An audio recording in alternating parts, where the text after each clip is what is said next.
Welcome creators, my name is Kat. Today we're looking at what is in the box of your December activity kit. Instructors, you should be expecting to see this holiday package in the mail soon, and this you can work on with your students. Inside, you'll find materials for about 10 to 15 students who will be using your Ash 3D printer. Feel free to think outside the box to bring more students along on this creative journey. We're going to be making snow globes to help decorate for the upcoming holiday season. Inside the box, you'll find a variety of supplies, including PLA Filament, clear bowls, a bag of paper snow, some Tacky Glue. Your task is to create the scene within. There is an STL file linked in the comments below that you'll be able to use as the base of your snow globe.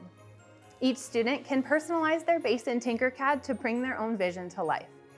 Now it's time to get designing. Students can even begin before your box arrives. Thanks for joining me at the Alaska STEAM Hub. We want to see your designs, so share them in the comments below.